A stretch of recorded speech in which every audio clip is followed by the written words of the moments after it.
TRS party అధ్యక్షుడిగా ప్రజలకు party పక్షాన అభ్యర్థుల పక్షాన నేను చేసినటువంటి అభ్యర్థన మన్నించి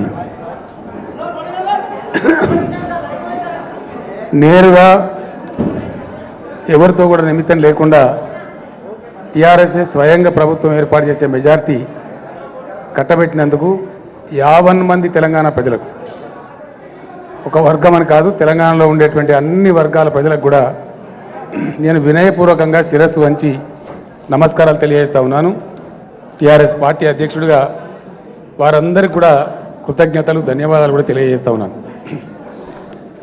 ఎన్నికల సందర్భంలో పార్టీ వెలువరించినటువంటి ఎలక్షన్ మేనిఫెస్టో ఏదైతే ఉందో తూచా తప్పకుండా ఒక్క మాట కూడా పొల్లుపోకుండా 100% ఆ మేనిఫెస్టోను అమలు చేస్తామని కూడా ఈ సందర్భంగా ప్రజలకు నేను హామీ ఇస్తా ఉన్నాను.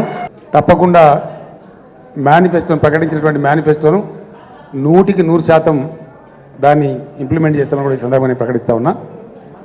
టీఆర్ఎస్ కార్యకర్తలకు, నాయకులకు కూడా ఈ సందర్భంలో నేను చేసే విజ్ఞప్తి ఏంటంటే, ప్రజలు మన మీద చాలా పెద్ద బాధ్యతను ఇచ్చిండ్రు. ఈ సందర్భంలో మనకు ఏమాత్రం కూడా గర్వం కానీ మరొకటి కానీ పనికి రాదని కూడా ఈ సందర్భంగా నేను మనవి చేస్తా ఉన్నా. ప్రజలు మన మీద ఉంచినటువంటి విశ్వాసాన్ని పూర్తి స్థాయిలో నిలబెట్టుకునే బాధ్యత ఈరోజు పార్టీలో ఉండేటువంటి ప్రతి కార్యకర్త మీద, ప్రతి నాయకుని మీద ఉంది. కాబట్టి ఈ సమయంలో మనం ఎటువంటి భేషజాలకు కానీ గర్వానికి కానీ పోవద్దు. సంస్కారవంతంగా చాలా మంచి పద్ధతిలో ముందుకు పోవడమే మనకు శ్రీరామ రక్ష. ప్రజలు ఉంచినటువంటి నమ్మకాన్ని, మన మీద పెట్టినటువంటి బాధ్యతను పరిపూర్ణంగా నిర్వర్తించడానికి అందరం కూడా శాయశక్తులకు కృషి చేయాలని చెప్పి పార్టీలో ఉన్నటువంటి అన్ని స్థాయిల కార్యకర్తలకు, నాయకులకు కూడా ఈ సందర్భంగా నేను అప్పీల్ చేస్తూ ఉన్నాను. ఏకపక్షంగా దేశాన్ని పరిపాలించే అవకాశాన్ని పొందినటువంటి ప్రధానమంత్రి కాబోతున్నటువంటి నరేంద్ర మోడీ గారికి కూడా నా పక్షాన వారికి అభినందనలు తెలియజేస్తా ఉన్నాను. అట్లానే ఆంధ్రప్రదేశ్ రాష్ట్ర ముఖ్యమంత్రిగా పదవి బాధ్యతలు చేపట్టబోతున్నటువంటి సాటి తెలుగు రాష్ట్రం తొలి ముఖ్యమంత్రిగా నారా చంద్రబాబు నాయుడు గారికి కూడా నా పక్షాన వారికి అభినందనలు తెలియజేస్తా ఉన్నాను.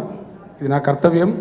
ఆ విధంగా తెలంగాణ రాష్ట్ర పునర్నిర్మాణమే ఏకైక ధ్యేయంగా ఇక్కడ ఉన్నటువంటి ప్రజలందరికీ, అన్ని వర్గాల ప్రజలకు మేము ఇచ్చిన హామీలు నెరవేర్చే దిశగా సంపూర్ణమైనటువంటి బాధ్యతతోని ముందుకు పోతామని చెప్పి